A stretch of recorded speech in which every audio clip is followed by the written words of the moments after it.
आज हम बात करने वाले हैं डेयरी की दुनिया के दो बहुत बड़े खिलाड़ियों की। एक तरफ है न्यूजीलैंड जो दुनिया का सबसे बड़ा डेयरी एक्सपोर्टर है, तो दूसरी तरफ है भारत जो दुनिया में सबसे ज्यादा दूध पैदा करता है। इनके बीच एक बहुत बड़ी ट्रेड डील होने वाली थी, लेकिन इनके काम करने के तरीकों में जमीन आसमान का फर्क है। तो सवाल यही उठता है कि जब दुनिया का नंबर 1 डेयरी एक्सपोर्टर दुनिया के नंबर 1 दूध प्रोड्यूसर से टकराता है तो होता क्या है।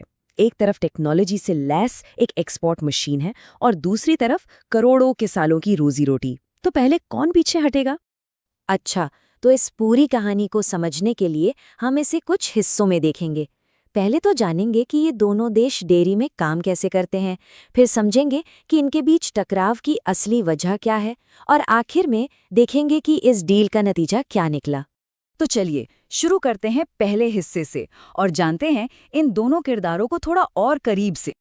अब ये जो आंकड़े हैं ना, ये कहानी की पूरी तस्वीर ही बदल देते हैं। देखिए, एक तरफ है न्यूजीलैंड, आबादी सिर्फ 50 लाख, लेकिन डेयरी प्रोडक्ट्स से दुनिया के 4 करोड़ लोगों का पेट भर रहा है, दुनिया का सबसे बड़ा एक्सपोर्टर। और दूसरी तरफ है भारत, 140 करोड़ की आबादी, और यहाँ डेयरी का मतलब है 8 करोड़ किसान परिवार, दुनिया का सबसे बड़ा दूध प्रोड्यूसर। तो आइए पहले न्यूजीलैंड के मॉडल को जरा गौर से देखते हैं। आखिर कैसे ये देश इतनी बड़ी एक्सपोर्ट मशीन बन गया। नंबर 1, और ये सिर्फ कहने के लिए नहीं है, सोचिए जरा, दुनिया में बिकने वाले हर 5 डेयरी प्रोडक्ट्स में से एक, जी हाँ, एक न्यूजीलैंड से आता है। ये आंकड़ा ही अपने आप में उनकी ग्लोबल पकड़ को बताता है।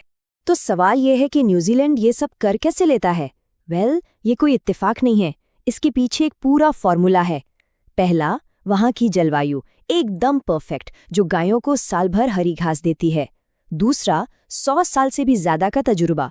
और तीसरा, उनकी लोकेशन, चीन जैसे बड़े बाजारों के बिल्कुल पास।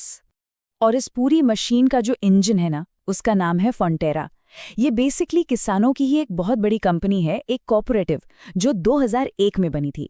और कमाल की बात यह है कि ये अकेली कंपनी न्यूजीलैंड के 84% दूध को कंट्रोल और प्रोसेस करती है।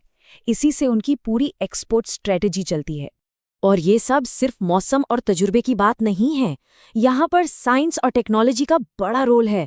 मतलब वो लोग खेतों में घास को सेंसर से मापते हैं, दूध निकालने का काम पूरी तरह ऑटोमेटिक है, और तो और जेनेटिक्स का इस्तेमाल करके ऐसी गायें तैयार करते हैं जो ज्यादा दूध दें और बीमार भी कम पड़ें। यही वजह है कि न्यूजीलैंड में दूध पैदा करने की लागत दुनिया में सबसे कम है। चलिए अब न्यूजीलैंड से चलते हैं सीधा भारत, और यहाँ डेयरी की कहानी बिल्कुल अलग है। मतलब हर चीज में, चाहे वो स्केल हो, उसका स्ट्रक्चर हो, या फिर समाज के लिए उसकी अहमियत हो। जरा इस नंबर पर गौर कीजिए, 8 करोड़। ये 8 करोड़ कंपनियां नहीं हैं, ये 8 करोड़ परिवार हैं, जिनमें से ज्यादातर के पास तो 3 जानवर भी नहीं होते। तो भारत में डेयरी सिर्फ एक इंडस्ट्री नहीं है, ये गांव में जीने का एक तरीका है, उनकी रोजी रोटी है। न्यूजीलैंड के इंडस्ट्रियल मॉडल से एकदम उलट।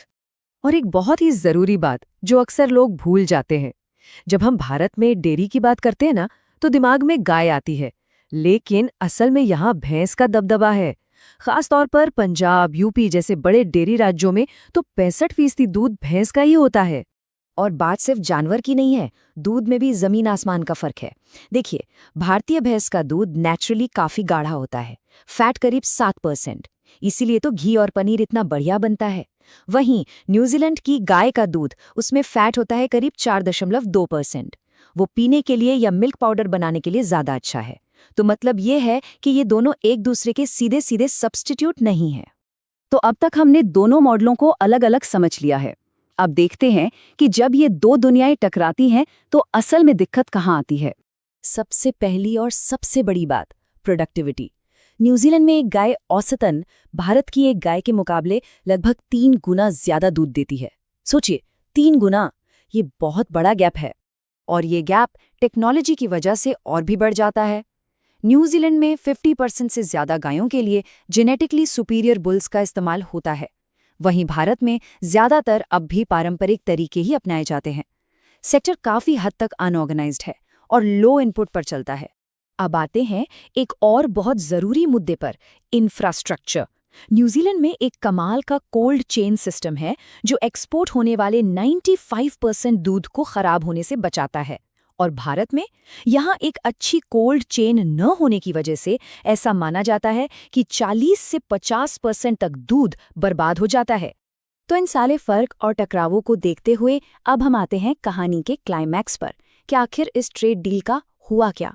और फैसला सिर्फ एक लाइन में आ गया। भारत के तब के कॉमर्स और इंडस्ट्री मिनिस्टर पीयूष गोयल ने साफ साफ कह दिया, भारत कभी भी अपना डेयरी सेक्टर नहीं खोलेगा। बस इस एक लाइन ने महीनों की बातचीत पर फुल स्टॉप लगा दिया। और इस फैसले के पीछे की वजह भी बिल्कुल साफ थी। ये एक रेड लाइन थी जो उन 8 करोड़ किसान परिवारों की रोजी रोटी को बचाने के लिए खींची गई थी। तो ये सिर्फ एक इकोनॉमिक फैसला नहीं था, बल्कि इससे कहीं ज्यादा ये एक सोशल सिक्योरिटी का मामला था।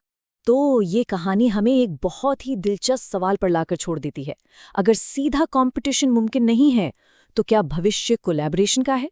क्या न्यूजीलैंड भारत की टेक्नोलॉजी, कोल्ड चेन और प्रोडक्टिविटी को बेहतर बनाने में मदद कर सकता है? ये एक ऐसा सवाल है जिस पर सोचना बनता है।